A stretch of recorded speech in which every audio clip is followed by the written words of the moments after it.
Hello friends, తెలుగులో ఒక సామెత ఉంది. ఊర్లో పెళ్లికి కుక్కల హడావిడి అన్నట్టుగా సమంత రెండో పెళ్లికి మీడియా, ముఖ్యంగా సోషల్ మీడియాలో ఈ కుక్కల హడావిడి ఎక్కువైపోయింది. అదేదో జాతీయ అంతర్జాతీయ సమస్య అన్నట్టుగా పోస్టుల మీద పోస్టులు, వీడియోల మీద వీడియోలు చేసి సన్నాసి బ్రోకర్లను చూసి నవ్వాలో ఏడవాలో అర్థం కావట్లేదు. సరే, సమంత నాగచైతన్య ఒకప్పుడు ప్రేమించి పెళ్లి చేసుకున్నారు.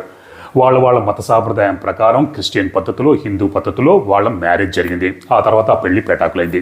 ఇద్దరి మధ్య విభేదాలు తలెత్తాయి. ఇద్దరూ విడిపోవాలనుకున్నారు. అది వాళ్ళ సొంత విషయం, వ్యక్తిగత విషయం.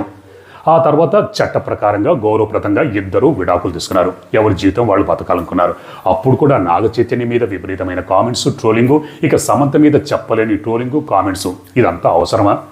ఆ తర్వాత నాగచైతన్య శోభ ధూళిపాలో ఎవరో ఒక ఆమెను పెళ్లి చేసుకున్నాడు. ఇప్పుడు సమంత కూడా రీసెంట్గా రాజు నిడమోరో ఎవరో ఒక డైరెక్టర్ని పెళ్లి చేసుకుంది. అతను కూడా తన మొదటి భార్యకి విడాకులు ఇచ్చి సమంతని పెళ్లి చేసుకున్నారు. ఇద్దరికి ఇది రెండో పెళ్లి. అది వాళ్ళ సొంత విషయం, వ్యక్తిగత విషయం. దీని గురించి సరే, మెయిన్ స్ట్రీమ్ మీడియా అంటే సమంత ఒక సెలబ్రిటీ కాబట్టి, ఒక హీరోయిన్ కాబట్టి, ఒక బ్రేకింగ్ న్యూస్, ఒక స్టోరీ రన్ చేస్తే అర్థం పర్థం ఉంది. సోషల్ మీడియాలో వాళ్ళు కూడా సమంత మీద ప్రేమతో, అభిమానంతో ఒక పోస్టు లేదా ఒక వీడియో చేశారంటే ఓకే. పోస్టుల మీద పోస్టులు, చర్చలు, వీడియోల మీద వీడియోలు చేసి కోడిగుడ్డు మీద ఈకలు పీకినట్టుగా సమంత వేసుకున్న డ్రెస్ దగ్గర నుంచి సమంత ఎర్రచీర కట్టుకుంది, ఎర్రచీరకి తగ్గట్టుగా మ్యాచింగ్ బ్లౌజ్ వేసుకుంది. ఇంకా అక్కడ తాగారు దరిద్రులు. లేకపోతే ఇంకేం వర్ణించేవారు.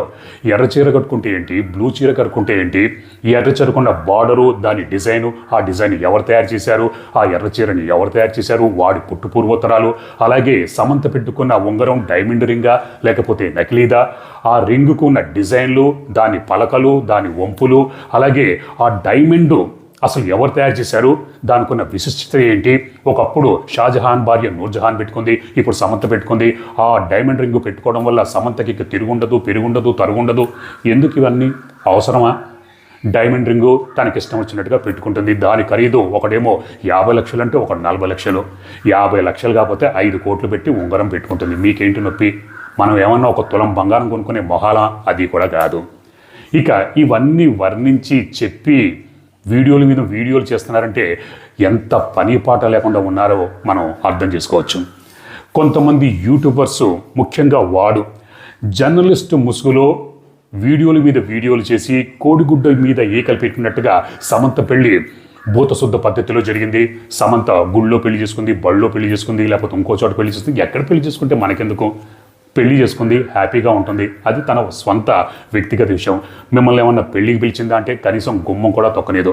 ఇదేదో సమంత పెళ్లికి వెళ్ళి పక్క నుండి తొంగి చూసినట్టుగా ఒక్కొక్కడు ఏదో తెలిసినట్టుగా చెప్పడం అవసరమా?